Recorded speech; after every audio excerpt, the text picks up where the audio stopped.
All right, Brandon Janeau, we are here for the live NoSo Post Show Clash in Paris. Out of 10, I'm going to kick it off. What would you grade Clash in Paris as a PLE out of 10? I liked it. I would say probably like an 8. Yeah, I'll probably go 7.5. Yeah.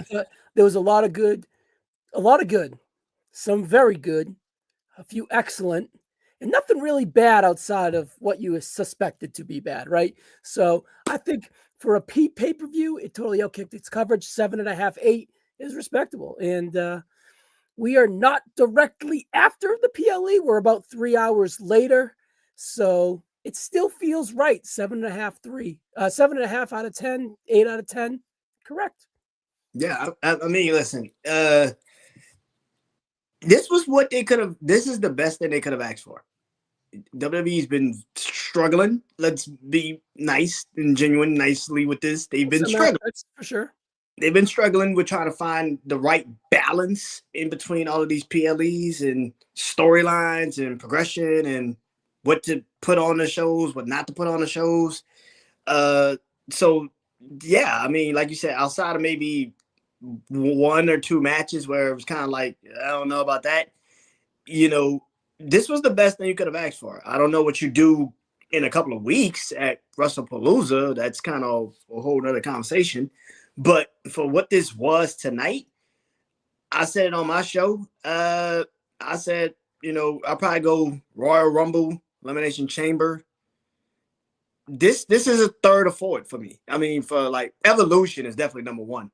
Okay. But like I would say this is probably definitely top 4 of actual WWE PLEs they put out this whole year.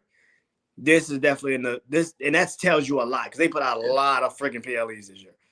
And this benefit from being a B pay-per-view and having the bar be low. Let's look at it real quick. We're just going to look at the graphics around us.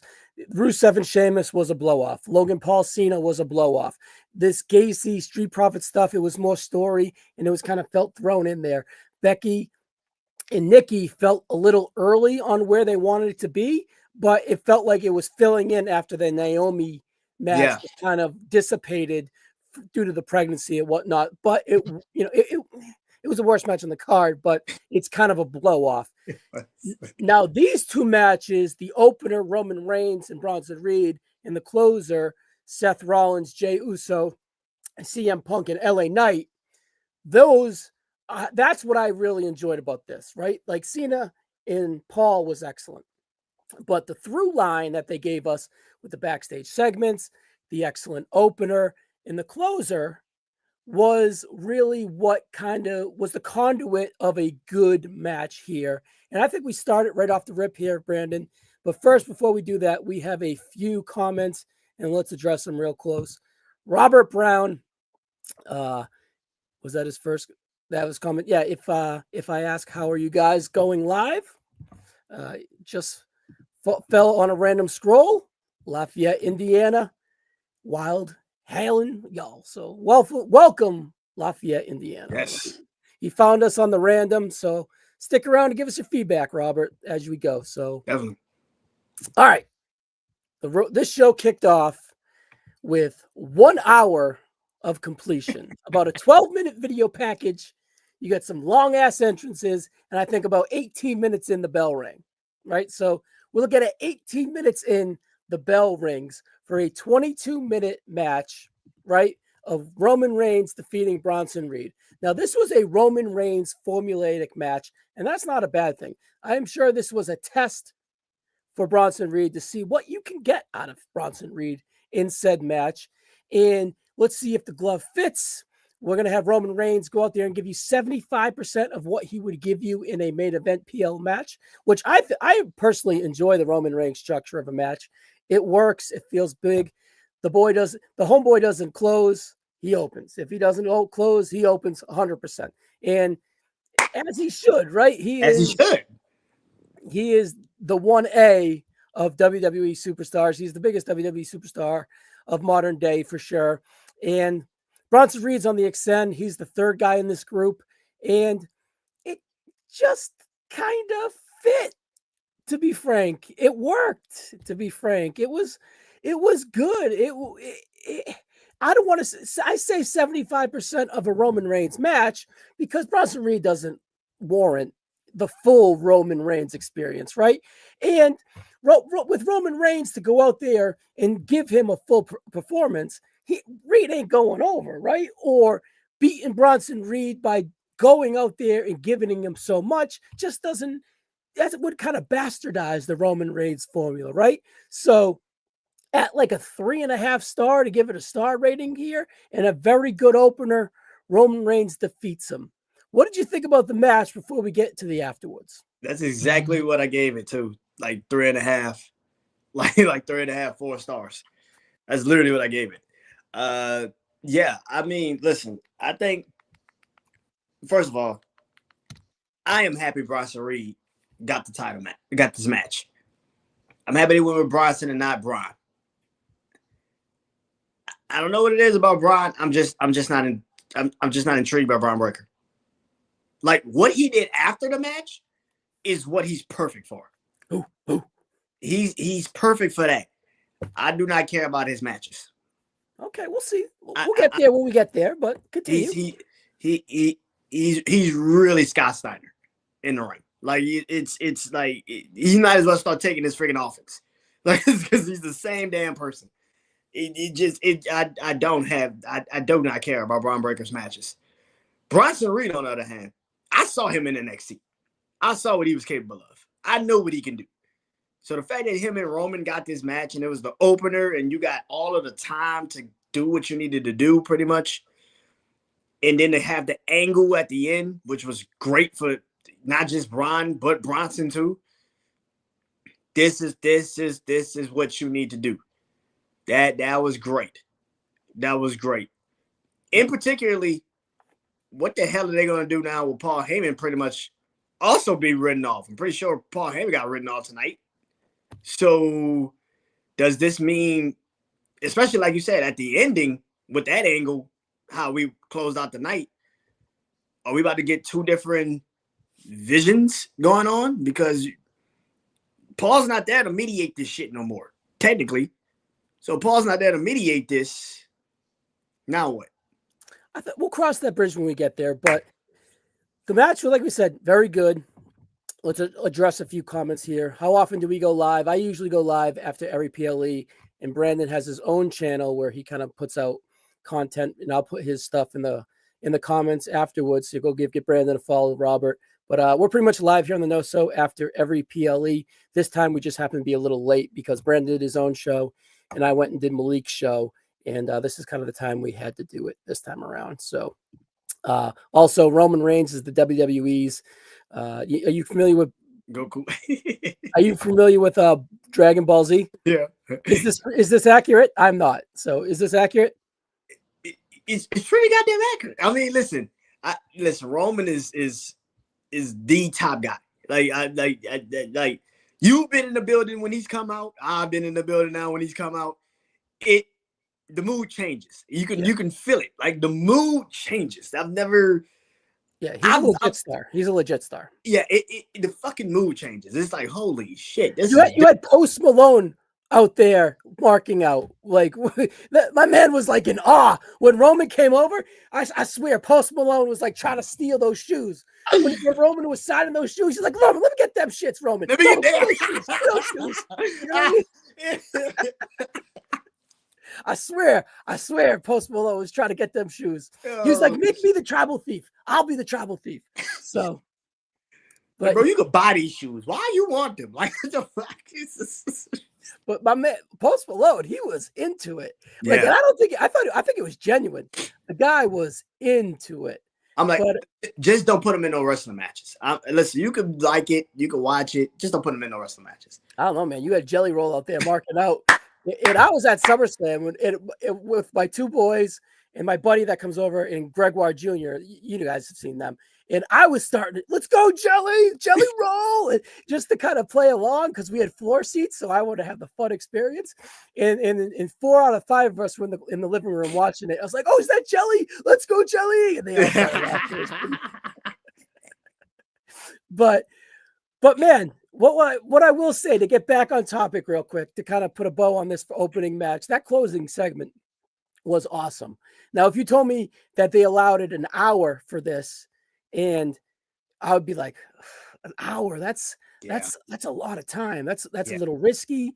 And that's kind of like, that's like flirting with danger. But I was in the moment the whole time. It breezed by. I was engaged. The match was very good, like we said, but the post angle, you could tell something was up by the camera angle, because Roman Reigns, Paul goes up to Bronson. He's like, he didn't count to three. He didn't count to three. And I was like, he clearly counted to three. And then Roman Reigns like kind of appears with like Paul, like the camera panning over Paul. And then he starts creeping up on Paul, and he's still got the Shulafala on. And he's just staring menacing at that Shulafala. And he's like, I won the match. I'm going to win the war too. You know, like, fuck these guys. They're embarrassing me by stealing my shoes. And, you know, I'm going to get mine right now. I'm feeling myself, and I'm going to go get mine. So Heyman feels him. He senses him. He turns around. My tribal chief, I acknowledge you. And then Roman puts up the wand. He's like, yeah, man, we're back. We're the ones, bro. He's like, I love you, my tribal chief. And then he's just like, give me the shoes, Paul. Give me the shoes. Absolutely. Gives him the shoes. Goes in for the hug. And then he grabs the guillotine, and he gives him a little, and he gives it a little twist. He gives it a little twist, and then he's dead. It doesn't take much. He's out. He's gone. He's out. Like, he's done, right? It doesn't. He's gone. He's gone. He doesn't. I wouldn't make it, Goku. Would Goku kill him? Like, well, I don't know. In Dragon Ball Z, do they kill him? I don't know. I'm just gonna, I'm just to allude to the comment. So it's like he got his shoes, and then he's going to the table. That's where Post Malone starts marking out Post Roman. Post Malone's going nuts with Jelly Roll, and he takes the shoes. They like, someone comes over with scissors. They cut them, and then like the Sharpie's not working, and he's like, hey, and then Cole gives him a Sharpie. He signs one, throws it to the crowd. I'm like, shit, that's like $5,000 right there. Like, that's an easy 50. That's like 5, 10, 15 grand per shoe. eBay, selling it, private auction. I'm like, he's just making it. And then he's another one. I'm like, all right, maybe it's down to 10 now because less is more. You know, he's got 2 separate ones out there. So, the value goes down a little bit. And then he signs the other ones. I'm like, he ain't going to throw all 4 out. And then Braun Breaker just appears out of the camera shot again. Again, beautifully shot again. Appears and then just gives him a spear. And the spear is vicious. Roman sells it fantastically. And I thought that Breaker kind of busted out his knee a little bit by the way he was sitting. I was like, no, he got hurt again because he got hurt in SummerSlam. Yep. So I'm like, fuck, did he get hurt again? Because typically when he does that spear, he hits you and then he does a monkey roll, right? And then he jumps back up. It's so sudden. He's so athletic that when he does it, he appears up, he pops up. And that's the magic of making it look so menacing. Like a shoulder hit plus, the guy sells it. He does a monkey roll and he goes, hoo, starts barking. So that's the science and the magic of it all, right? So I'm like, but he wasn't able to kind of land and do a monkey roll. So it was just like, because he was on the table. And did they like not walk through it? Because it's a weird spot with the table and everything. And I'm like, fuck, he blew his knee out. Like he had the scare and now he really did it. Because the way he was sitting, the look on his face, he looked like he was a little fucked. So I was a little nervous for him. It took me out of it. So I thought it was super effective, but that was only the half of it. What did you think of the first table spot, all the Paul stuff and all that?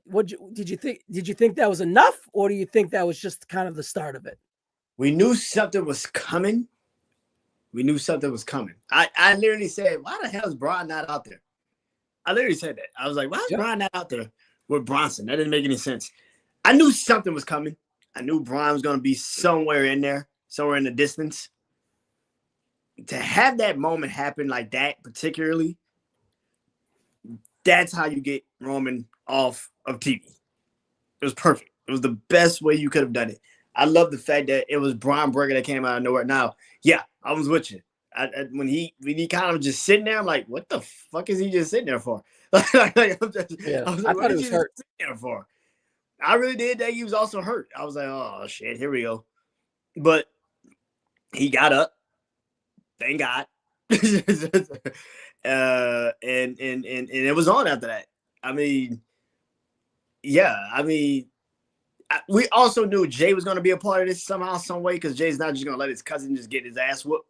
Well, he did for a little bit. This would continue. They brought him in the ring to set up for the tsunami, and then they gave us one tsunami after kind of going for the tsunami in the match. Roman eluded it, and it kind of led to a spear. And I don't think it led to the finish, but it led to like a false finish or whatever, right? So they attempted the tsunami at least once in the ring, in the match, excuse me. And then the post match, what did he hit 2, 3 before they did the stretcher job with the tsunami? This was an extremely effective angle. It was well done. The one thing I don't like about it, though, it's a trope, right? So Roman's going to take a bunch of finishers and have all these stunts once it's time to go away. But that's with the nature of his contract and the nature of the cadence of his character. Unfortunately, that's what we kind of look at. But I feel that it becomes lazy with Roman to take Roman Reigns out on, this time a stretcher, right? But this time, we're talking this night, it was extremely effective and worked well. And it set up an inevitable Braun Breaker and Roman Reigns match. I figured we might get Seth and Roman next, but no, we're getting Breaker and Roman next, as we should. And now it seems to make sense coming off the SummerSlam tag match, rolling into Paris, and then perhaps WrestlePalooza or Perth for Braun Breaker. I wouldn't think Palooza because of the injury angled. I would think perhaps Perth, and then Roman Reigns isn't involved in War Games, is my estimation. But I feel that Braun Breaker is not the end game for Roman Reigns with the vision, but I feel that Braun Breaker is vulnerable for a Roman Reigns loss. Like Braun Breaker is worthy of a Roman Reigns loss on that Seth Rollins vision, storyline progression that we're going through, in my opinion, right? So what do you got to say about all that, Brandon? We know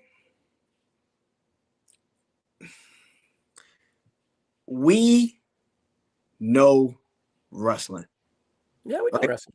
We know wrestling, right? The natural progression is for Roman to go against Seth at some point. Yep, I think that's the end game. Right? That is the natural progression of this situation. I don't know if that's a good idea anymore. So do you think Braun Breaker is the end game? I think it would be a good idea to be the end game. I think it would be a great idea. If you're going to be pushing Braun Breaker as this future, he's this next big star. He's the next one up. He's going to be the face of the company one day. He needs to fight Roman and beat Roman. I think he should. Like, he I needs think Thompson Reed should. I think Breaker could and should. And I still think you can have that Roman and Seth match and have it not be affected. I think Breaker would benefit immensely. The reason why I say the reason why I don't think this is a good idea to have Seth and Roman right now, or even later on, is because of the ending of the match, of the night. Yeah. I don't know how you progress Seth's character with now Becky in it without Punk still being somewhat used in this storyline.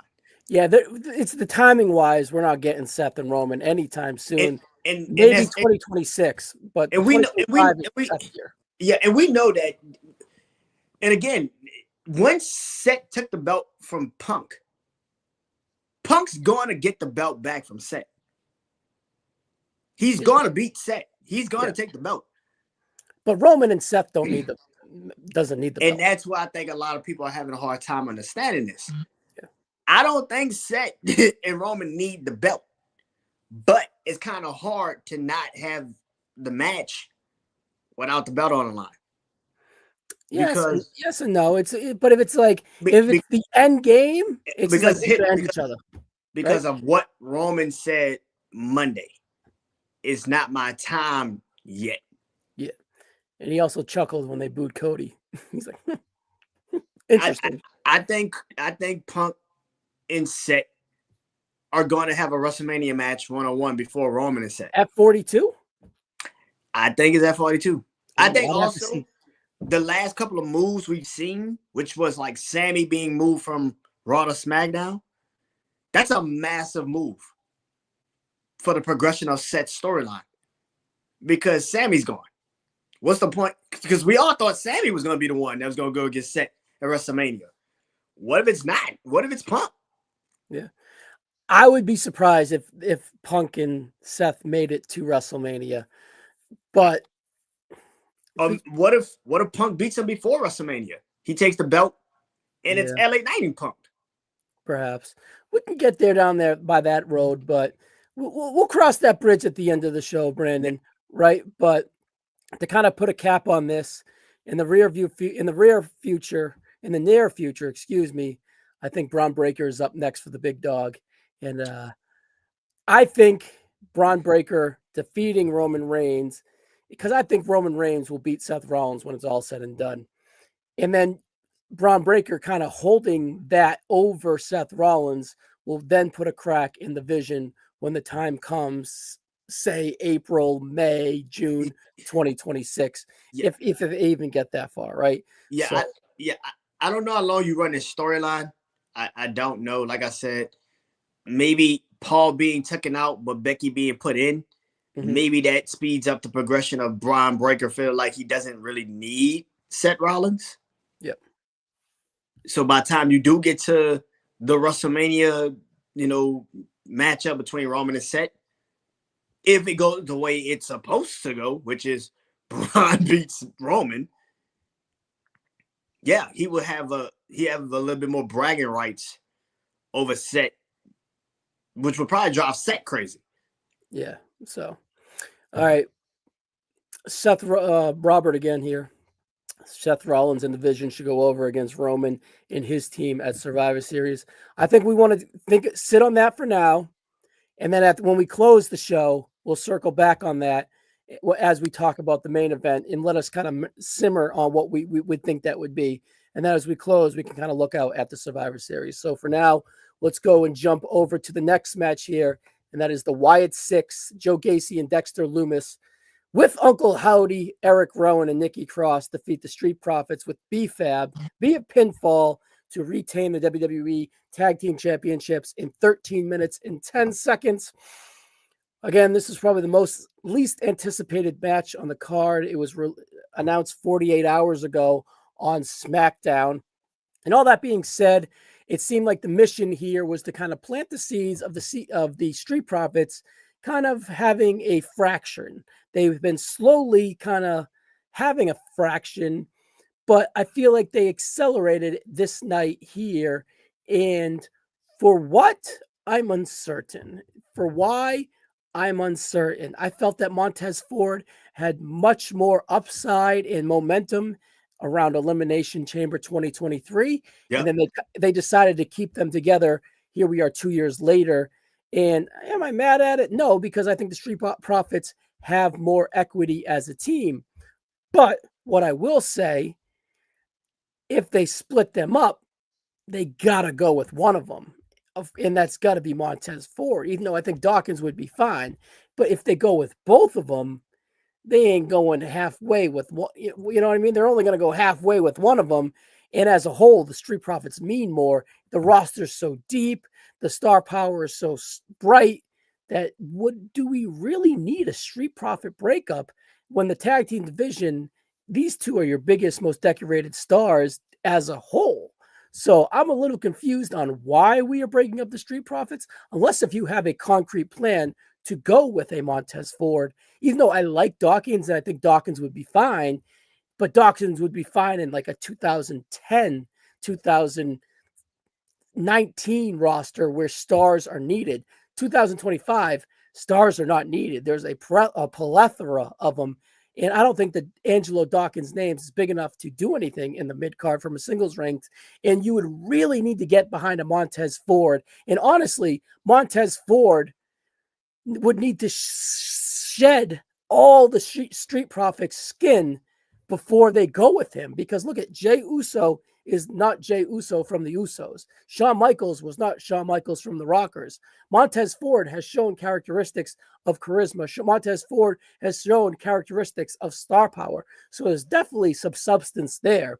He is very charismatic within his shtick, but I don't think his Street Profits shtick is enough as a single star to break that glass ceilings to get even to the upper mid card here. Is he Dominic Mysterio? I don't think so. Is he Carmelo Hayes? I don't think so. So these guys that are on the cusp or should be getting breaks, I don't even know if he's that. So I don't know if I get or feel this Street Profit breakup, or is it just a tease? I don't know. It feels like the Street Profits are kind of stuck in mud. Is it just being stuck in this Wyatt universe? What's your feelings and thoughts on all that gibberish I just threw at you? Yeah. I think Angelo Dawkins will be fine. Yeah. I said this on my show about this match when it came up, when I was starting to talk about it. Yeah, I think Angelo Dawkins will be fine. I don't think people he can wrestle. Like now he has the charisma and all that shit like Montez Ford. No, but it's not a 10 like Montez, but there's a baseline charisma there that is he's just low key cool. Like Montez is high key cool in your face, right? Yeah, I think you put Angelo Dawkins in NXT. He's a fucking star. He's one of the best stars you got right there on the fucking. Put him in a singles run in NXT, let him get established. He's a star. That's and you would look at that as a demotion, but no, it's a promotion as a single star to figure it out. I mean, listen, that's not a demotion, especially in that fucking division. They really don't have too many male stars like that. If he goes down, like if he goes down there to NXT, he kills. I would say more so, the Street Profits situation is a little weird. My thing is this: what the fuck do you do with the Wyatt Six? And my thing is, and that's my biggest feeling on the Wyatt Six. Them being champions is alright. It's cool. It's okay. I see the play already, which is they're going to lose the belts to Melodome Miz, which is even stupider because you're trying to break them up. It doesn't make sense. Name though. Huh? How about that name? Melodome Miz. It's so bad, it's good. It's so stupid. It works. It's good because it's so bad, stupid, but it works. It's like shit. Yeah, I think they're gonna lose the belts to Melodome Miz because, like I said, like people forget, like Miz was in a storyline with the Wyatt Six months ago. That's kind of why he got moved this Friday Night SmackDown, like because he's just trying to get away from the Wyatts. Like, so they're pretty much picking back up that story about time. But this also helps Carmelo Hayes get over it. Like you said, I wouldn't mind seeing Montez and Carmelo actually get real single pushes. I wouldn't mind it. I think it'd be great. But for the Wyatt Six, you're starting to run into this problem of you got these tag team titles on pretty much a dead faction. Yeah, they're the worst team. Like you got Fraxium, better team. You got DIY, better team. You got even Angel and Humberto, better team. These guys got a universal ride at horror houses of whatever the fuck gimmick it is. They got that till Halloween, right? Are they going to be the tag champs till then to promote it? I'm not sure, but you would have to think that's the case. And if they take them off in November, that just means that we sacrificed our whole fucking division that was on fire, building up momentum for the Wyatts. For what? For an entrance? WWE needs to figure out two things. Yeah. Do you care about the character more than the actual wrestling? Because I saw it Friday. Everybody had a fucking meltdown over Sammy winning the belt. Sammy needed to win the U.S. title because putting that belt on Solo made that title dead. It made no sense to have that belt on Solo. Tomorrow night, I hope and pray AJ Styles wins this fucking belt from Dominic. He doesn't need the belt. Like, Dominic, you realize Dominic Mysterio has only defended the belt 4 times against 2 different people?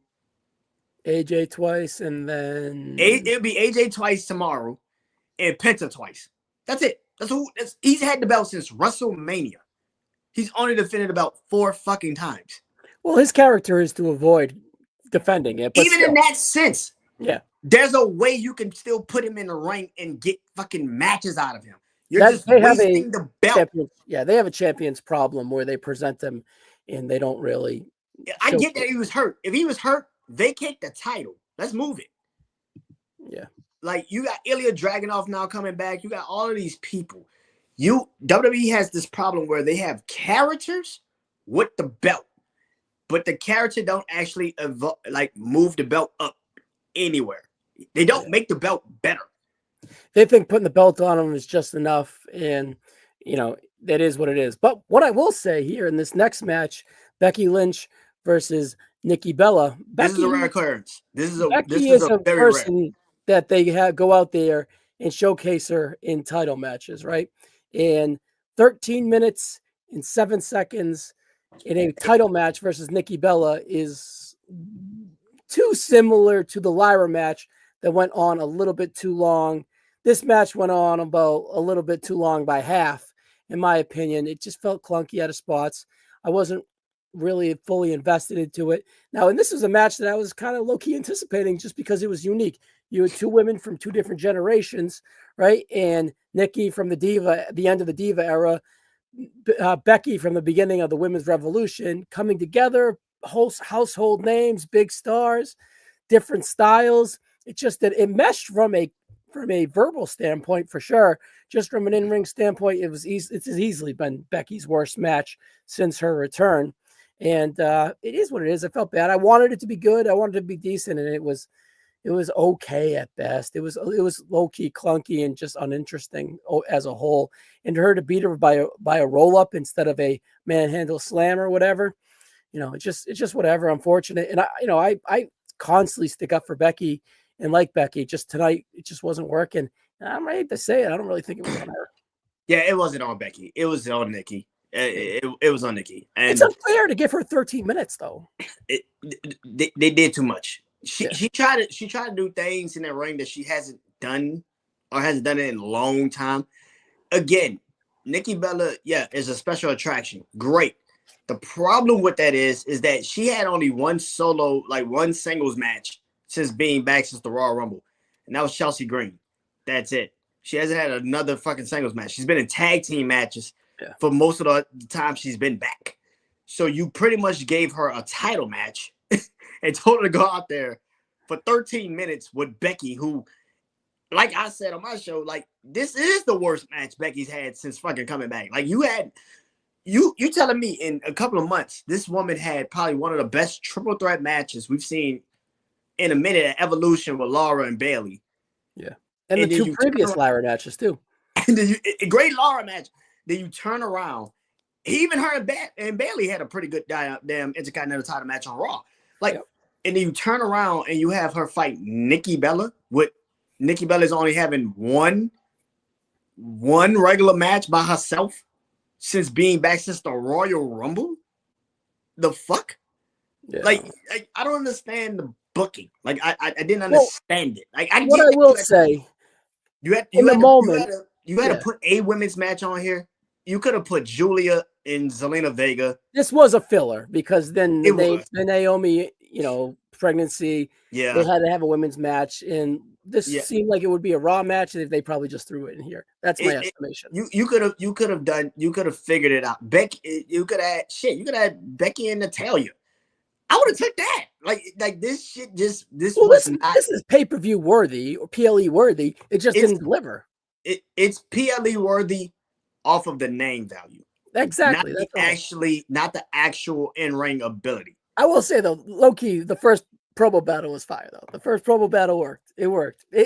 That's all I needed. It was low-hanging fruit. It was easy, and it worked to get me ready for this. My guard was down. I thought it was gonna be okay. It was just the two promo battles that they had was amazing. The first one was great. The second one was kind of blah because Nikki had to carry it. Yeah, that's a good point. It was just so forced and rehearsed. That's a good point. It was just so forced and rehearsed where Becky's just so flawless and gripping and fighting on the mic. I mean, listen, and again, if this is all what's about to happen, social media had a fucking meltdown by the ending of this PLE. If it's true, and if this happens, I hope that Becky and AJ Lee, if this is true, have a way better fucking match. Exactly. It's just, oh my God, I pray. What I will say, yeah. What Because I was I going to say a little earlier. Now, in the moment, we were like, all right, why did this match happen? But after, at the end of the PLE, you were like, all right, so Nikki Bella was a prelude to the generation before her, the AJ Lee era. So it's just, Italian too. all right, layers to Becky Lynch's, because Becky's doing her own shit, right? She's making her own Italian plan, too. and she's going through it as well. So here's the thing. I didn't expect it to be good. I just wish it was a little better than meh, right? You know, so. Yeah, it was. I would say this: Becky has no pathway. Like she has no contenders. Well, she is the pathway, to be frank. Yeah, but she has no contenders on the horizon. Like you clearly are not gonna put Io and Rhea in a fucking mid card conversation. Io, Asuka, and Kairi are in this. She's just in her own little universe. She's in her own little vortex. Yeah, Stephanie is going to either win the title or at least be in contention for the title for the next couple of months.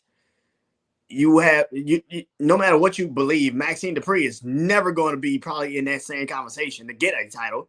Poor Maxine Dupree. You basically told Laura Valkyria that's as far as you're going with this rivalry.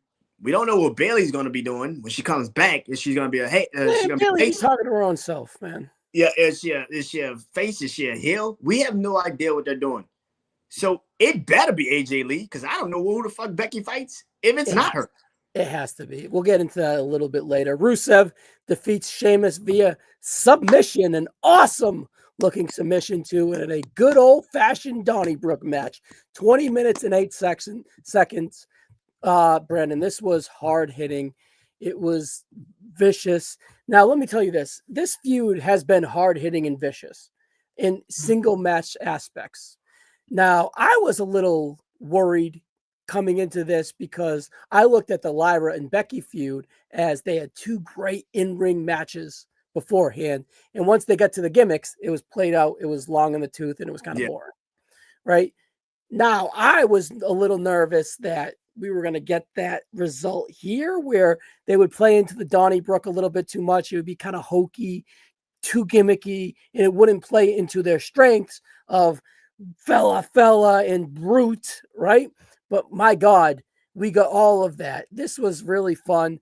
And the corniness and the cartoonish was like the beats of the Barrett with a friggin' Shillelagh, right? So they played around the quote unquote toys and didn't make them feel like toys. They've made them a part of the story, and they still brought us their strength, which is brute force with their fists, with their energy, and with their fury. This was excellent. I thought this was a contender for match of the night. Whatever you kind of prefer, if it's this or the 4-way or the Logan Paul match, I thought this was, maybe to put a star rating on it, 3 3.75, 4 stars. I thought it was borderline great to excellent. Donnybrook match, Sheamus is 3 for 3. His little gimmick works, and I love the end with the Moscow, and he falls back, and Sheamus taps out.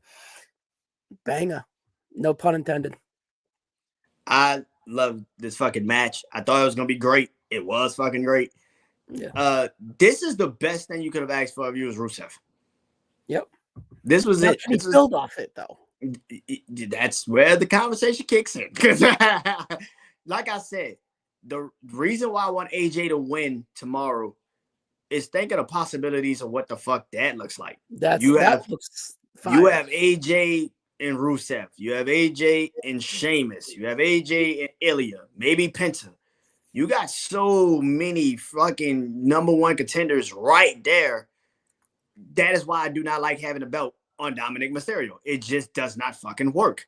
It doesn't work, yeah. You need to take the belt off of Dominic Mysterio. The optics were fun, but yeah, it's funny. It's great. He's over. Let's move the fuck on. Like you can have those same optics with AAA, and it might mean more, honestly. Yeah, but this match was everything you needed it to be, and probably more. What you needed was for Sheamus to put on a banger, and you needed Rusev to go out there and show people why the fuck he is Rusev. Why was Rusev Day, pretty much? Why was it Rusev Day? Well, this is the reason why. I even like the fact that Rusev went over. Yeah, as he should. I was worried. I don't want to say worried.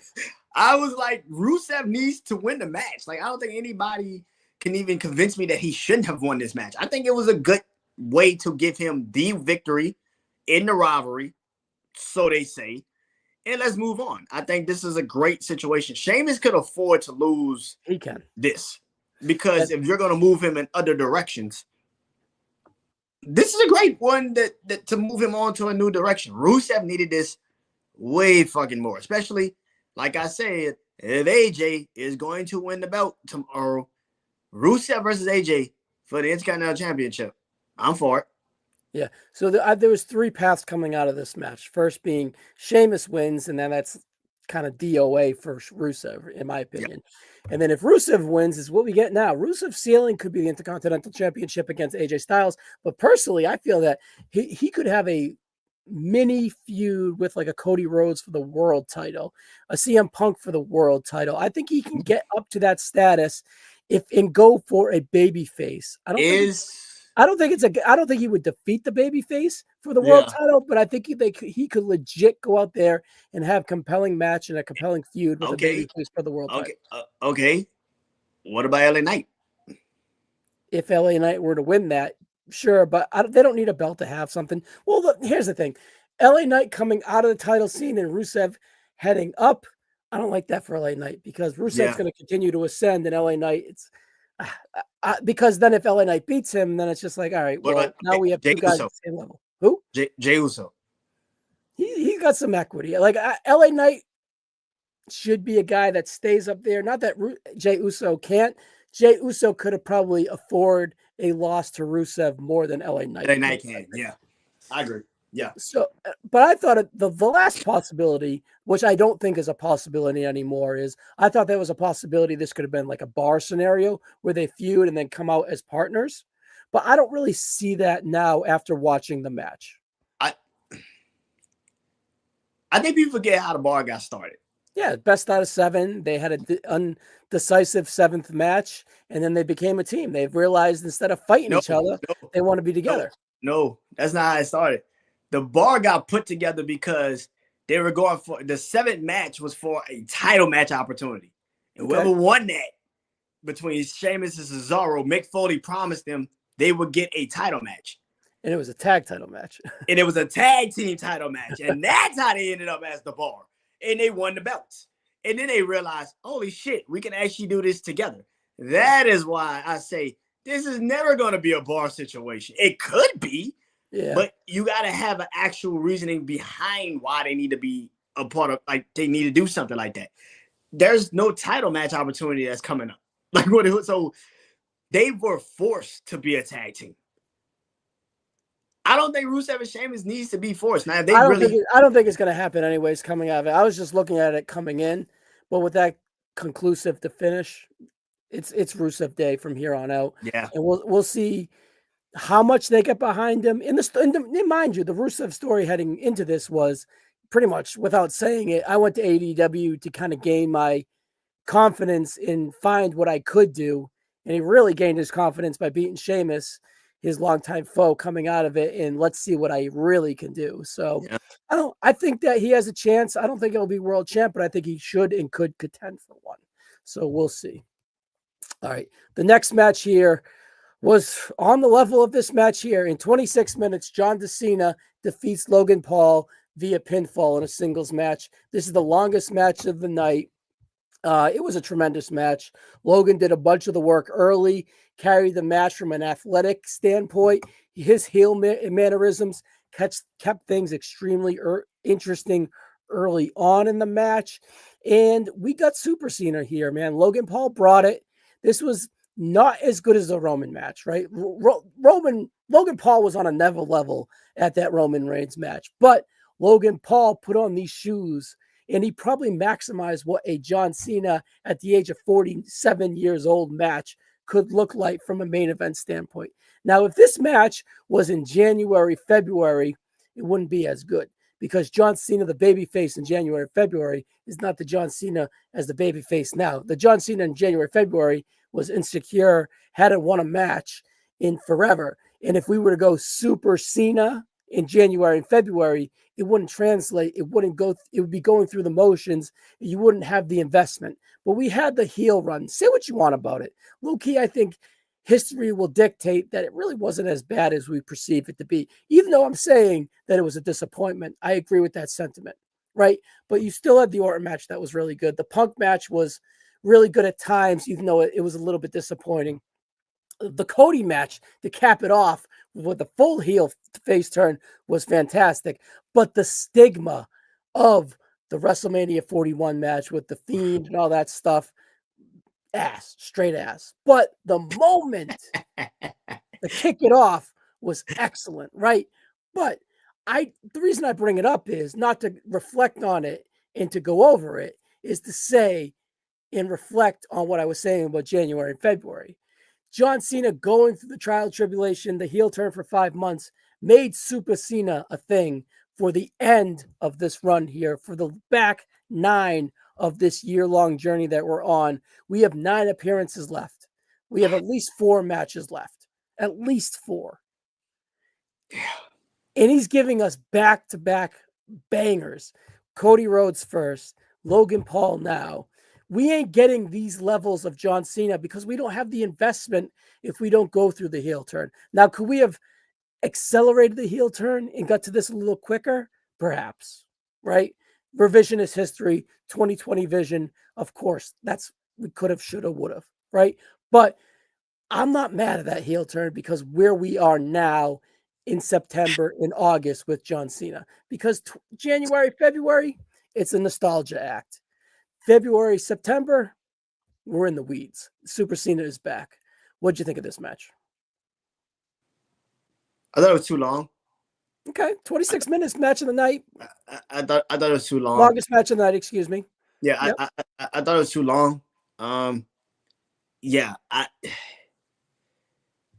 Logan Paul could fucking wrestle. Let's get that out the way. He can fucking wrestle. Like, anybody that sits there and still says Logan Paul can't fucking wrestle, you are delusional. Like you have lost your ever-loving fucking mind. I'm going to give you. Go ahead, and I got you a scenario for Logan Paul. Yeah, Logan Paul can fucking wrestle. Mm-hmm. I do not like his character though. I just don't care about his character. I get that your character is you. Actually, your character is actually it's you. That is actually his character. But his character's a dick. Like I can relate. I can relate. Yeah. Yeah. Like I'm character's a dick. Like it's like I don't care about Logan Paul when he talks. I don't care. Like I just don't care. Like I'm not invested in you talking. Like if you were just wrestling, wrestle. Like I'm not like I am past the he can't wrestle shit. The one thing about that Roman Reigns match is that nobody thought Logan Paul could handle himself in a match against Roman Reigns at that time. I think it was like his 3rd match he ever had in his fucking career at that time. So the jury was still out on Logan Paul by the time he got to that Roman Reigns match. Nobody knew if he can even fucking wrestle like that. So when that match happened, it was like, oh shit. Like oh, he can fucking wrestle. Like, holy fuck. Yeah, it was Roman Reigns, right? And it wasn't just Roman Reigns. This was peak Roman Reigns. This is peak Tribal Chief. Like, this was like game over Tribal Chief. So yeah, I think so when that match happened, it was like, whoa. But now that we've gotten enough evidence of how good Logan Paul is in a ring, he's got to work on his fucking character, dude. Like I don't care when he talks. Like I just don't care. It's the same shit. It's the same heel gimmicks. I'm better than you. I'm this. I'm that. I'm an outsider. Motherfucker, you've been wrestling for 4 years. You are not an outsider. Who the fuck is telling you that you're an outsider? Like, who the fuck tells you this? Like, who is telling you you're an outsider? This is my thing with Logan Paul's character, right? So Logan Paul's character in the current iteration of Logan Paul character works better as a celebrity wrestler, right? But if he's going to be the world champion, if he's going to be the modern day wrestler on a week-to-week wrestling standpoint, the celebrity character doesn't really translate. It don't work. It's got to evolve into something, because the aspects and the idea of him being a celebrity wrestler is the heel heat, but the the baseline of him leaning on being the celebrity, he just needs to evolve into being a wrestler. If that makes any sense. You could, like, the aspects of it could work, but the idea of it just needs to kind of evolve into the main event. I don't know.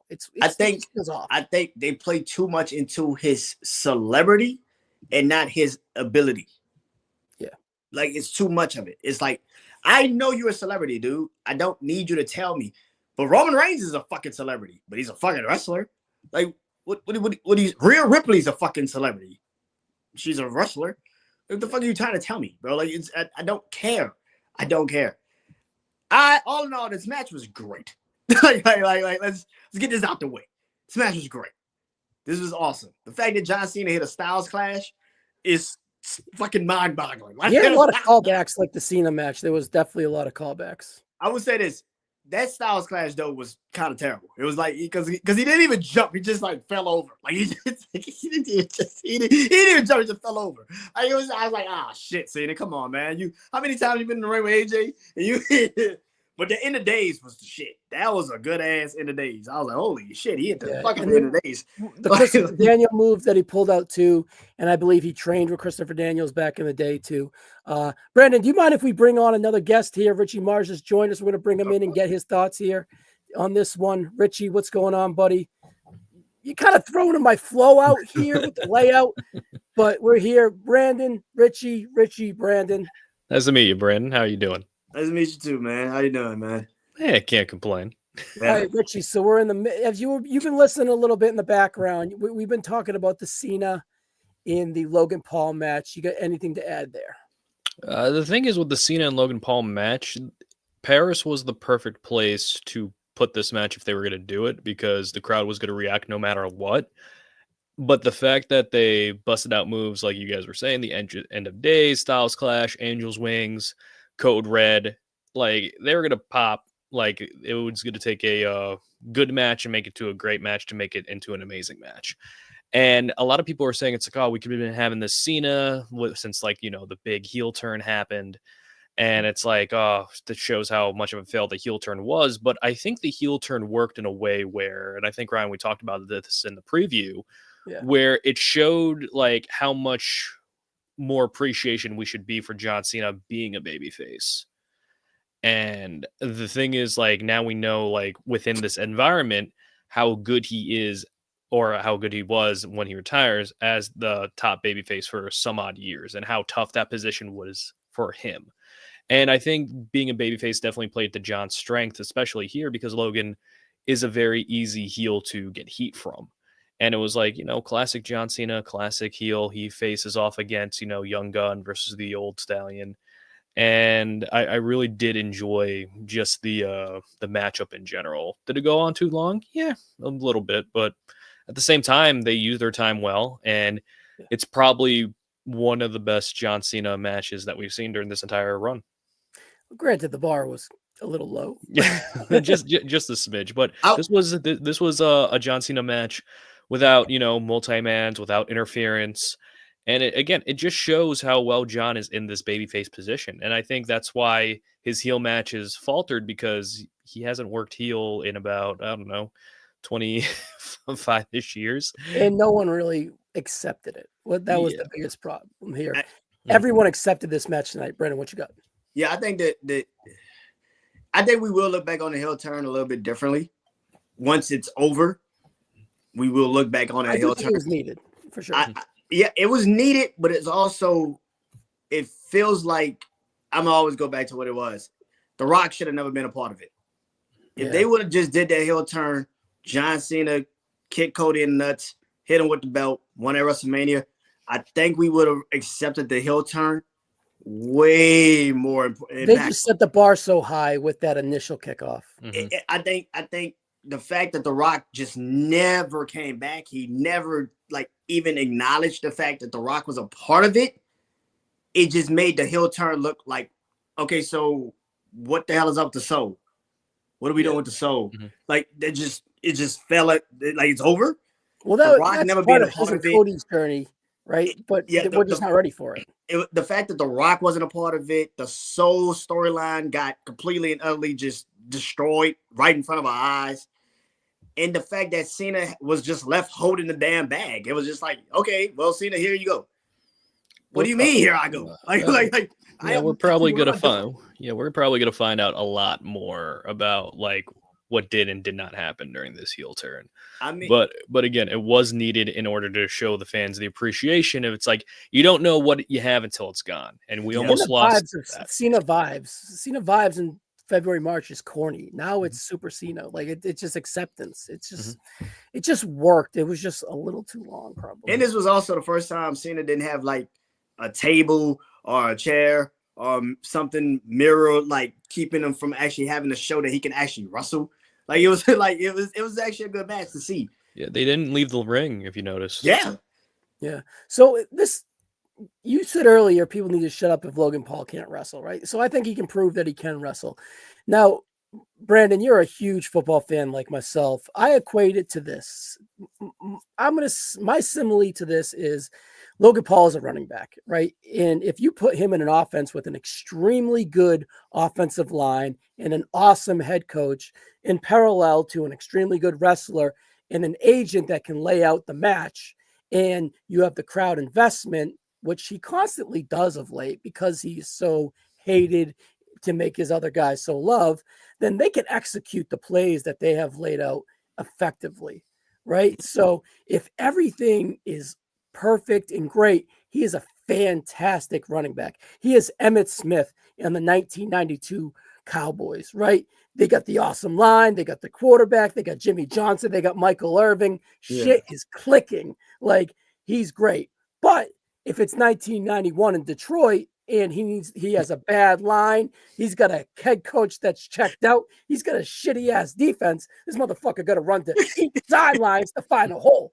He is not capable of that. And that's where you get the dullness of the Rey Mysterio match, the dullness of the AJ Styles match, where he doesn't have the foil to elicit the crowd response. He is extremely reliable on the crowd, but they can lay out a match with the Hurricane and a good wrestler like John Cena, a good wrestler like Roman Reigns, and go out there and give you main event matches, right? So I equate him as a running back with the right recipe. He can be excellent. Running back with a poor offensive line, a bad head coach, a bad defense, he's just not there yet. I could break it down even further if you want. What do you got? You got Dragon Ball Z. We were doing that earlier. No, we're doing a driving analogy.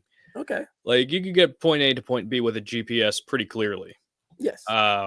Without a GPS, some people can make point A to point B pretty easily. Others don't know the route yet. So they're making all these turns. They're making all these things. And what should be an hour drive turns out to be a 2.5 hour nightmare. And sometimes I feel like with Logan Paul, it's like choreographed, great. If you throw him in like a G1 scenario where he's wrestling every single night and make those matches different, I feel like it would be more of a struggle. But again, he's not built for that type of style. He's built for big match style. And that's exactly what he's 2025. That's the playbook. Yeah, so it's like he's going to do what he does. He's going to hit his moves. He's going to throw in some new moves here and there, as we saw tonight. And then based on that, with doing the moves, now it's going to be more of like, as we see down the line later in years and years and years, as long as he's here, like where he puts those moves. And then you're going to see his psychology develop even more and more.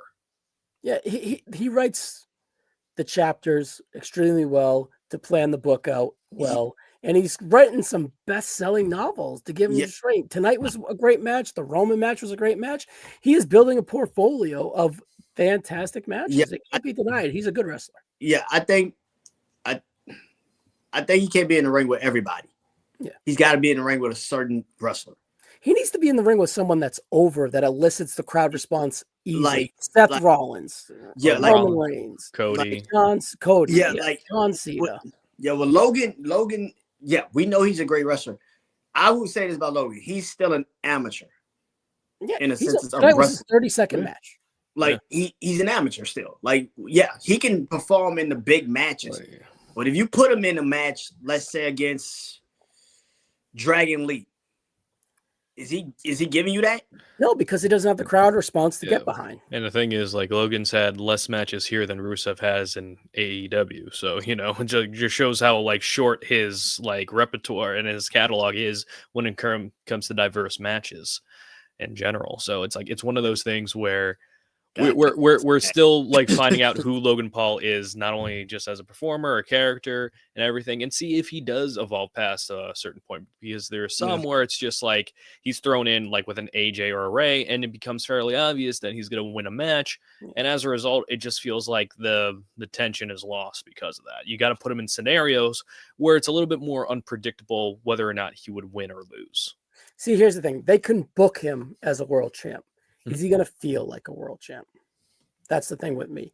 Yeah. And that's me bringing up the character aspect, right? It's like he's really good at being a celebrity wrestler. Can he feel like a main event WWE wrestler? Mm-hmm. But as a celebrity, he's just going to get the feel down. Yeah, it's the one thing more organic. Yeah, the one thing you can't do with Logan Paul, and they've done it so many times, you can't make him a part-time champion. And we've seen it all. I think that's heat. Think it's heat. But we've seen it already with him when he was the U.S. champion. It's like, what the fuck are we doing with this? Like, why are we having a title on a guy that's never there? I think a different thing to keep in mind, though, is now that his podcast is now under the WWE banner, technically he's going to be appearing a lot more. So and he has this year as well with his new contract. And his character, like, where he wants to get all the quote unquote part timers out, but besides him being like a part-timer, it's easy heat, and that's the thing with Logan. Everything he's going to do is going to be easy heat regardless. It's how they elicit that easy heat, and trying to make the babyface, if the babyface is over or not, is what's going to make that stand out a little bit more. Because with the AJ Styles scenario, they didn't really have a story going in. At least with this one, there's enough of a story that John made you at least care a little bit on the outcome of this match, depending whether or not that John or Logan win. And of course, you had the Brock Lesnar factor that I'm sure people were thinking that Brock could either cost John the match with Logan or Brock was going to appear. So there was a lot more intrigue than the standard Logan Paul match. I did think when they had like a little bit of a break in the match a little bit, I'm like, oh shit, is Brock coming? Oh shit! When he went back in the ring, I was like, all right, we getting Brock here, right? So all right. Is this the end of the chapter for Logan and Cena? Is there any chance he is the last opponent for John Cena in Boston in December? I don't think so personally. I think this is the end. I think an outside shot would be him with the Super Showdown October show, the Crown Jewel show. Crown Jewel, okay. Yeah, the Crown Jewel, whatever. Perhaps. Yeah, I think there's a possibility. Maybe in the War Games they're on opposite sides. Maybe. The thing is, now they're building up to Cena's like 100th PLE win. I guess 99. Yeah. So it's like I think he goes through like a little bit of a losing streak where it's like, oh, is he gonna make 100? He should lose to Brock. Lose to Brock, and then he'll try to like get that at like the Crown Jewel, and then finally win at Survivor Series or something. Do you? Oh man, he loses to Brock at WrestlePalooza. Mm-hmm. Do you get it back at Crown Jewel? I don't think Brock's one and done. I think Brock should beat him. That's what I'm. And then do we get like Dom, like a Drew thing? Dom, Gunther, Breaker. Those are some names to float out there. But Cena's got to go to Raw for most of those matches. He can float anywhere, really, right? Yeah, I think we go Drew. I think Drew's a slam dunk program. Yeah, I think Drew's actually the last match. Yeah. I think Drew's Gunther, but I'm not mad at Drew at all. I like. I would love to see Gunther and Johnson. That'd be awesome. I hope we get that. Yeah. So, all right, we got Cena for 9 more appearances, at least 4 matches. Saturday night's main event, Survivor Series, Crown Jewel, and WrestlePalooza. Again, Richie, I think we talked about this in the preview. Maybe they give us a final Raw and a final SmackDown match along the journey, just to like give us a Dom match, give us an AJ match, maybe on like a Raw or a SmackDown, perhaps. So we'll see here. Right. All right. We're heading into the last match here, Richie. If you have any thoughts on the opening match, it kind of bleeds into this last match here as well. So don't be afraid to give us those as we get here.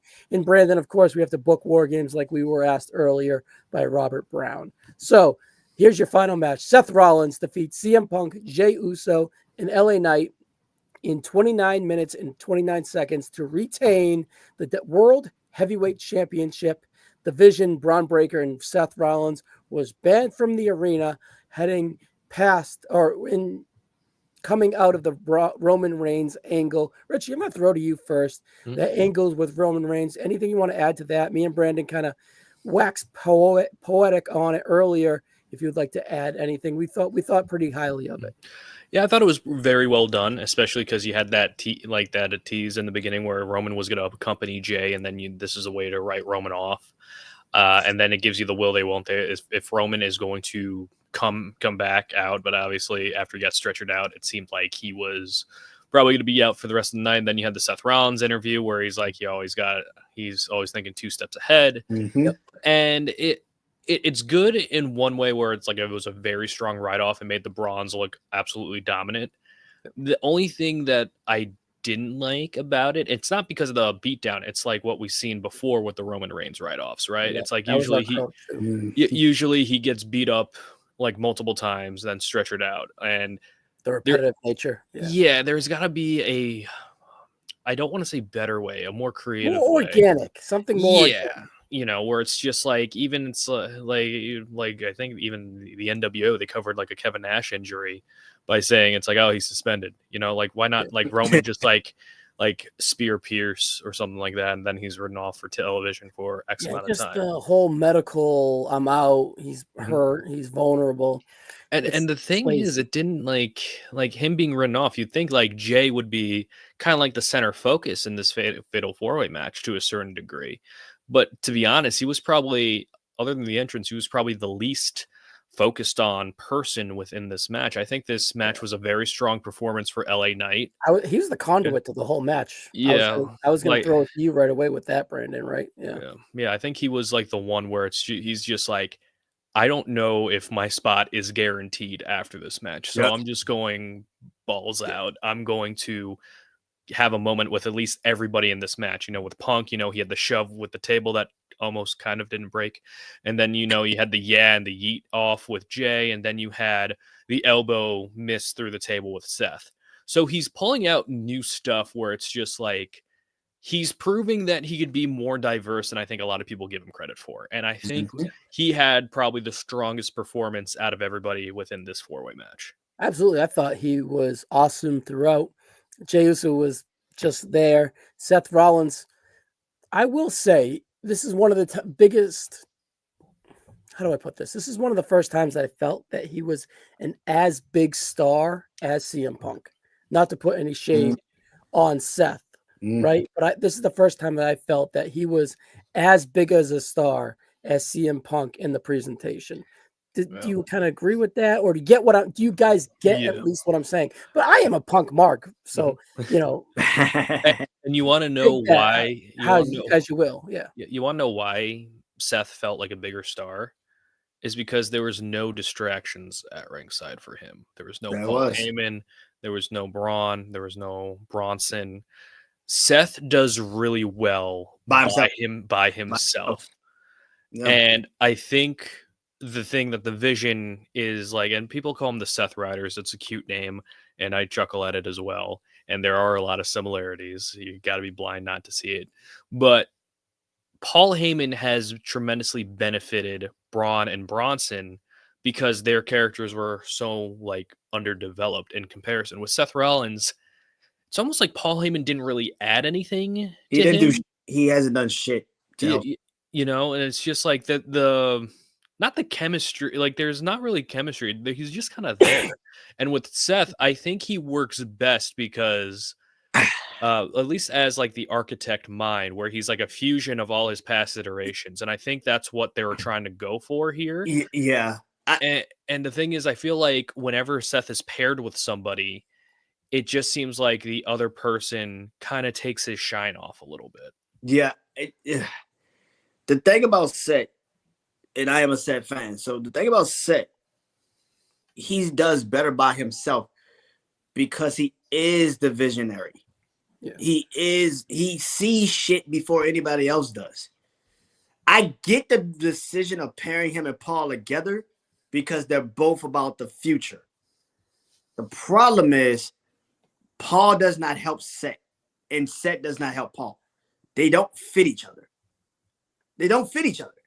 The reason why Roman and Paul worked so fucking well is because they fit each other. Paul was always going to be somewhere close to Roman at some point. We always knew it was going to be that way somehow, some way. Just didn't know when. The history, but Paul and Roman's family, we knew it was there. So Seth and Paul don't work because it doesn't make sense. Yeah. Seth does not need Paul.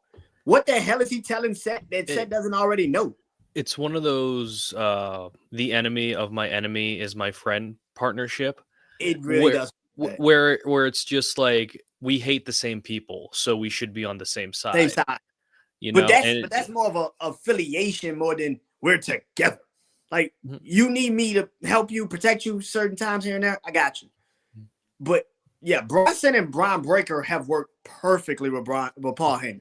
That shit works because they needed him. They don't know how to talk on the microphone. Yeah. I feel like Paul, the character, and Paul behind stage sees that, you know, if I attach myself to the bronze, I'll be better off in the long run. See, I kind of alluded to being a hole in Seth Rollins' charisma. Like if you look at his outfits and his presentation, it's very self-oriented and self-centered in a way. Like the way he plays off people charisma doesn't really shine where it would illuminate to others. It only does well when he's around himself. Yeah. So, if you notice when he was like shouting at Punk, you know, during the finish of the match, like, you know, wanting to stomp at him, you know, through the chair, you know, you felt like the vitriol and the hatred, you know, and I think that's what the Seth Rollins character is really good. Like as goofy as it was, the eye for an eye match with Rey Mysterio, like that made you like really hate Seth Rollins, was he was just like screaming bloody, you know, murder, you know, at Rey Mysterio. And I think that's what Seth does his best work is when he is just full on, I am the hater of the year kind of persona. And you're right, Ryan. It revolves around him. When he personally has an issue with you, that's when I think he does his best work. And I think just because he has the task of not only like portraying himself as the main bad guy on Raw, but also he has the task of elevating two guys who arguably need a stronger surrounding to elevate him. And he can't have the full investment because Paul has to have the full investment, and he doesn't know how to play second fiddle to be a supporting investment as well to that. It's just a weird thing they need to work out. Honestly, I don't even think they need to work it out. I just think they need to kind of get through it to get to where they want to be with the bronze. Yeah. This is why I say hopefully what we saw at the end, it leads to two different pathways. It leads literally just Seth and Becky on their own and doing their own shit. 6 years later, does it work though? Is the biggest question. The reason why it didn't work, both heels, yeah. The reason why it didn't work the first time is because they were both faces and nobody really wanted to see them two together at that time. Yeah, they're facing Lacey Evans and Braun Breaker and Baron Corbin. Baron Corbin. That too. That was a massive. And also it came at a time where it's like we wanted to see Becky as champ. We wanted to see Seth as champ. And this was Seth's like first chance to be the guy. And his first program with Baron Corbin, and timing was terrible. Yeah, it was bad timing. What makes this timing a little bit more strong is because one, it was kind of like, you know, some breadcrumbs with, you know, the Seth Rollins injury and Becky with that behind the scenes video, like saying it's like, oh, you thought like you thought you were stumped or something like that. And then it's like, now you have this reveal, which again makes sense. You know, that's his wife. But now the plot thickens because now you have people who are saying it's like, oh, CM Punk's married to a wrestler as well. Is that going to be something that's going to be a draw for a WrestlePalooza kind of thing? And great thing to it. And I think it does. And it's also interesting because if you think about it, AJ Lee was like, she was that last like diva like that transitioned into the women's revolution. Like the women's like evolution or revolution happened after her, but she was the first one to have like that first shot in like and the first characteristics of the women's Yeah. revolution. Yeah. Yeah, you know, so she was like a predecessor, but it's like, does her style work in today's era? I think it does. You know, I think with the right people, she's going to adapt to it fine, especially in a tag team scenario. But it just kind of depends on, is the interest there for it? Because again, the Seth Rollins and Punk story coming to this November is pretty much 2 years old at this point, and people have been wanting to kind of move past it because it's getting to. It's not to the point where it's like the Punk and McIntyre thing where you're just like, all right, you know where this is going. It's going to be a 3-match series, and then we're going to see what happens from there. But then you have Punk and Rollins, and then again, nothing is really evolving. At least like tonight, something evolved in that Seth has now gotten his wife involved. So I look at it this way. Like I look at it as like 9 innings in a baseball game, right? And this is bringing in AJ Lee and Becky Lynch is a great setup for the 7th inning before we get to the 8th and the 9th inning, where we need to kind of close this game out, or we're going to hit a home run to win it, right? So I think it's a great 7th inning stretch of this feud to kind of bring us home. It's interesting. It gives it new life. It gives us new legs, and it adds some freshness into it, because you felt it tonight where it's like LA Knight being the conduit to this match is kind of a little kick in the ass to CM Punk and a little kick in the ass to Jey Uso from an interest level, right? So LA Knight, like you alluded to, Rich, he's saying, all right, well, I'm going to get pushed to the back burner, but I'm going to be the most highlighted guy in this match from in-ring work. Seth is like, well, this is my first or second title defense. I'm the star. I have the big angle at the end. I'm just going to let everyone play off me, as they should, 3 baby faces playing off the heel. Jey Uso is just like, yeet. And then CM Punk is like, it's not my time yet, so I'm not going to really shine in a way, right? So, so I was killing the jokes earlier. I get a little tired now, right? So my favorite thing is the break, Brandon. He just has an infectious laugh. I love it, right? So it is like but like to the point of, it's getting a little long. To inject the women into this will bring this feud home. Do you think that this feud ends, Richie, first in 2025? Richie, to you first. Will this end? Will there be a conclusion to this feud in 2025? Yes. Brandon thought this has legs to WrestleMania 42, perhaps. It's not called the WrestleMania 42. I can see it going to WrestleMania 42. If there's a break, if someone goes away, if there's a Roman Reigns injury angle like we saw tonight. I think Punk is going to get the belt back from Seth. I don't know when, I don't know how, but he's going to be the one that takes the belt from Seth. All right, so at Palooza, because let's look at it. At Palooza, do we have the mixed tag, or at Palooza do we have like Becky in Seth's corner, and then that's where AJ Lee returns? And the blow off actually is the mixed tag at like Survivor Series.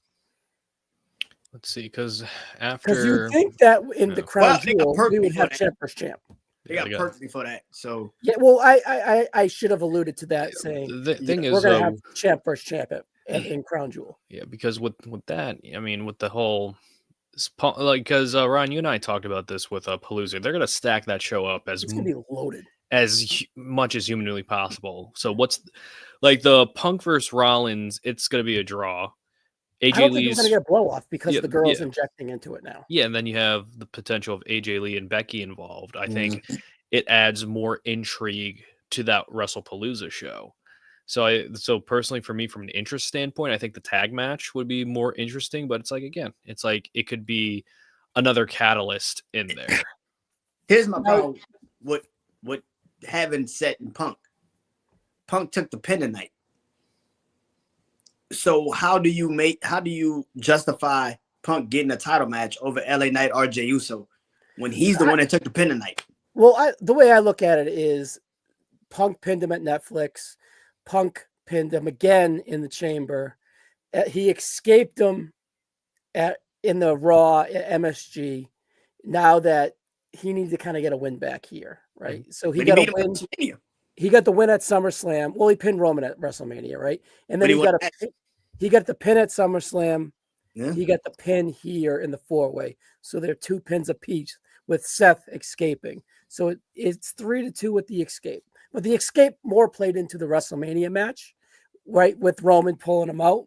So I look at it as Netflix in Chamber, 2 pins for Punk tonight, and SummerSlam, 2 pins for Seth. So I look at it as 2-2. I mean, there's a couple of different things you could do. Like, for one, it's like you do the mixed tag match at Palooza. You have Punk pin Seth, and then that's what gets in the title match at like Perth, let's say.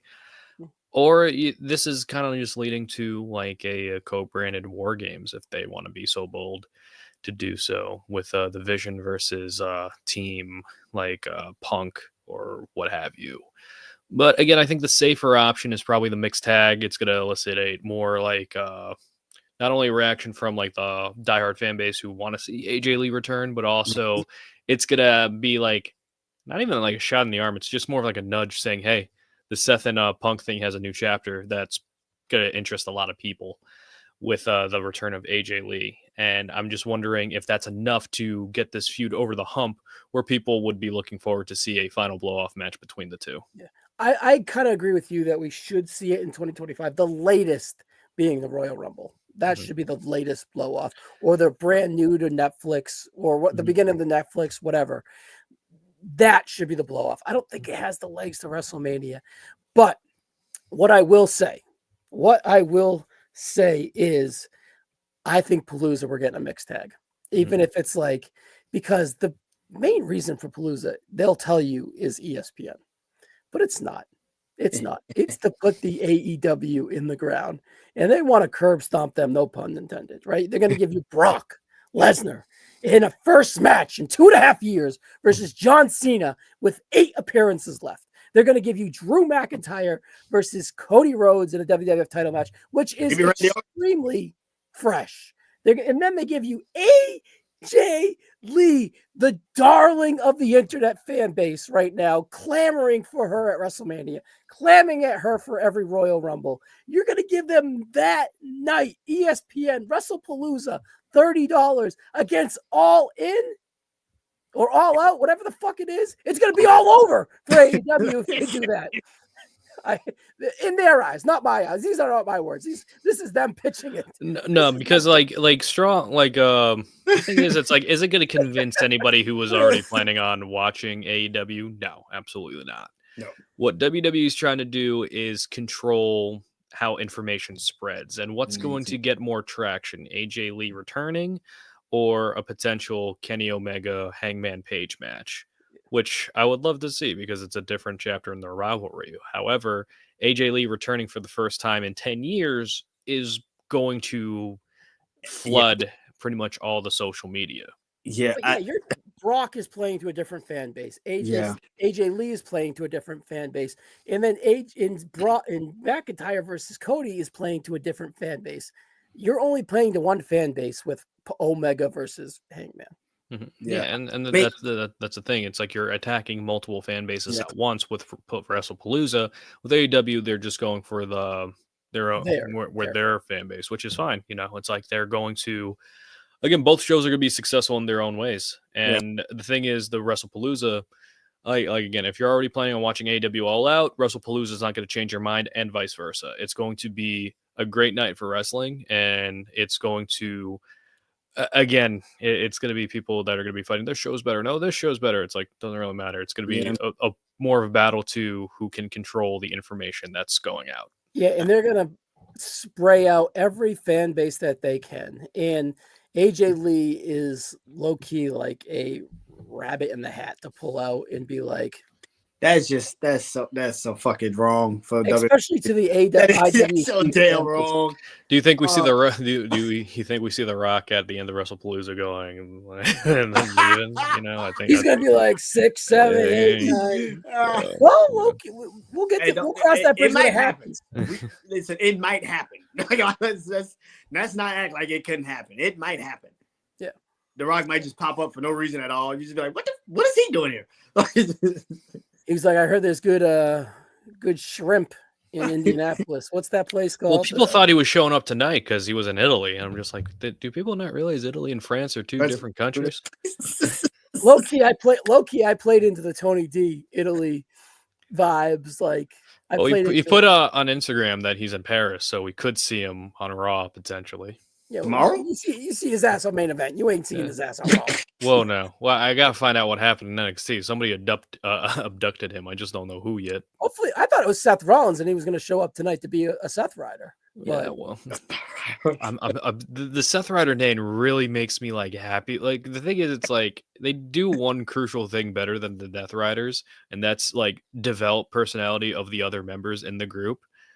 But the Seth Rider name is just so like it's so perfect. It's so because it's like it's following the Death Rider thing to a T.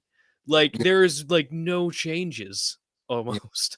Like maybe the Marina and Becky thing is like flip flop, but other than that, it's just like. Man, like Becky first first title better. match against a beloved babyface in the 4-way match. I'm just waiting for a cowboy to come out.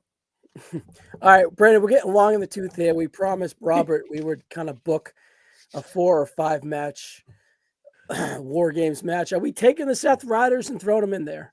Honestly, personally, I'm going to let you think my War Games match is going to be the Wyatt Six versus the MFTs.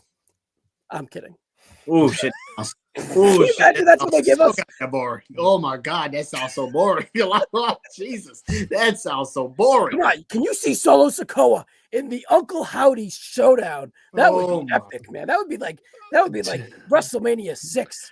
Hulk Hogan versus the Ultimate Warrior stare down. That's honestly like who wouldn't want to watch vignettes of like the Ultimate Warrior Hollywood Hogan and WCW where Hollywood's like looking in the mirror and Ultimate Warrior's in there, but replace like Hogan with Solo and Uncle Howdy as the Warrior. You know something? I would do a curveball. I'd make Uncle Howdy Hulk Hogan, and I would make Solo Sikoa the Ultimate Warrior. That's what I would do. Yeah. Ooh. Burr, burr, burr, burr, burr, burr. I can see the lights flashing right now. Yeah, the TV screen going off. Click. Remember the Roman means click. Everything goes off. Yeah. War Games. Yeah, I think Seth. I think Bronson. I think Drew. Okay. I think Drew gets put in there. Do you think Logan too? Oh, because he kind of fits that Drew vibe, and he would. I can see it. I'm gonna say Randy. As a I bad think Randy turns heel before then. I think Randy turns heel, joins the War Games match. All right, and on the baby faces, are you going like Cena, Cody, Punk, Roman in the Yeet Man, or the Man? LA Knight. Okay, I would love that for Knight. Mm-hmm. You know, LA Knight. I think this match tonight proved one thing: he can handle himself in a big match situation. I personally like 4 better than 5 on each side. I wish they would go back to 4. It's so fucking easier. It is so much easier. And I don't even love the women's War Games. I think they kind of stink. Yeah. I hope they don't do one this year. It makes no sense. The thing is, it's like I feel like the women's roster is in like a healthier state than it was the past couple of years, because now it's not revolved around like one person and one feud for the championship. Now you have multiple things going on, and I think like when you have like the Kabuki Warriors, and then you have like maybe like Julia and Kiana, or like any other combination, like you have like Jade or like Tiffany or whatever, and then you have Rhea, Io, and then you have the Lyra Bailey feud that I assume is still happening, and it's like deceptively deep. It's just like the stories need more play. Yeah. What I would do, but my thing is, do you waste John Cena? I don't want to say waste, right? Because him in a War Games is history. It's cool, but does it fit? I wouldn't want to force it in. I see it the same level of like John Cena and an Intercontinental Championship. It's like, it'd be cool if it happened, but it's like, is it necessary? No. That feels like Monday Night Raw to me, or a SmackDown thing, right? The IC title. It doesn't feel like Monday. It doesn't feel like Bailey. The reason why I would put John in the War Games, only to set up him and Drew for Saturday Night Main Event. Yeah, they've already had 2 because weeks. I could see like because the eventual like I feel like the Seth and Punk world title match whenever we're going to get it. That's probably going to be the return of Gunther, because Gunther will be pissed at Punk for busting him open. Then you have the Seth Riders and Gunther on one side.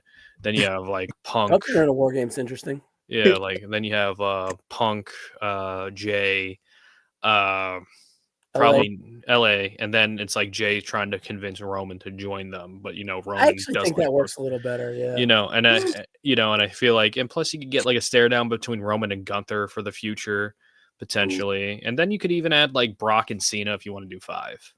Yeah. Ooh, can you imagine Brock in a War Games? Holy shit! No. The thing is, it's like, then they probably have to get rid of the stipulation if you leave the War Games cage. Then that's because like Brock will just like throw people out. Yeah. See, I don't love War Games being a calendar thing where it's just like, oh well, it's November. Yeah. So we have to have a War Games. It's like that Hell in a Cell TLC pay-per-view thing where it's like, we got to have a chairs match because it's TLC. Yeah. Now, the WWE haven't missed, in my opinion, from the men's side of things with the War Games. The women's, they haven't made a shot yet. But this year's women's War Games match, I can see how you could get there, but it's got to be on Raw. Yeah. And that's where the problem kicks in. It's like, there's nothing on SmackDown that's intriguing. Like, nothing. It's kind of like, how like the tag team division is on fire on SmackDown and Raw is cold. It's like that for the women's. Arctic reversed. Or it was on fire, as we talked about earlier. Yeah. Well, the thing is, it's like now it's like, hopefully we get that Andrade Phoenix team back, but it looks like we might be seeing them go to Raw a little bit if that Penta feud is still with the New Day. True. Yeah, that works too. Right. Yeah. So. All right, guys, we've gone long here. Richie, thanks for jumping in at the end. Brandon, awesome to have you on. You've been great on the preview, so I was glad you were available to jump on with the post show. And this is we're heading towards my 4th hour of post shows. Before I did the No Name with Malik Kelly and his crew over there for like 2.5 hours. We're almost at an hour and a half here. So if you want some Clash in Paris. Man, like I said, Richie, I hadn't done this in a month, and then I just ripped off the Band-Aid, and I'm here doing it all Sunday, right? So if you want more, go to the No Name channel and check that out. I'll throw it in the links. Brandon, I'll throw your shit in the comments. Richie, they all know you by now. So you guys got anything as we head out of here? Not really. Just recorded an episode with the Holy Sh podcast. I'll look forward to that, and I'm working on the CM Punk AEW podcast, so we'll see what happens with that. All right, Brandon, you got football season rolling out. More football than wrestling, or still your balance of both? Pretty much, yeah. I did my prediction show with my brother Juan, Jack's Wild. Go watch that on Facebook. We did that today, the first week of the NFL season. Of course, this upcoming Thursday, Eagles, Cowboys. So, yeah. I did my Wrestling Life podcast episode on Clash of Paris. That's coming out later on, tomorrow morning. Probably do an episode after Raw goes off because it's gonna be on at 1 tomorrow. I think 1, 2 tomorrow. 2, I think. I love it. Yeah, 1 or 2 tomorrow here. Probably do another episode, talk about Sami Zayn finally winning the title. Thank God they finally are doing something with him that's not going after the World Championship. Thank God for that. AJ and Dom. Hopefully AJ wins. Like I've said numerous times, I hope and pray AJ wins. They need to get that belt off of Dom. Just get it off. It does not make sense. Why does he have it? Does anybody know? I don't know. Well, 4 title matches since April. 4 title matches since April. That's Triple H booking. That's the Triple H booking style, though. Yeah, that is the Triple H's booking style. God Almighty. Which is the NWA booking style. Oh, the mercy. That's a terrible booking style. God Almighty. We shall see what happens tomorrow with the Seth Rollins, Becky, Bronson, Paul Heyman being out. Shit, I don't know what they're gonna do with that. Yeah, I mean, cool. All right, guys, check it out. And we'll be back for WrestlePalooza. I got some drafts coming up. We got Chronoso coming up. So we're picking up things this week after being kind of dead low key for 3 weeks because your boy was working non-fucking stop. So I'm back, Richie. September's football season, and we're gonna bring the content here on the NoSo. Brandon, we'll have you back soon too as well, buddy. All right, guys. So for now, check you soon.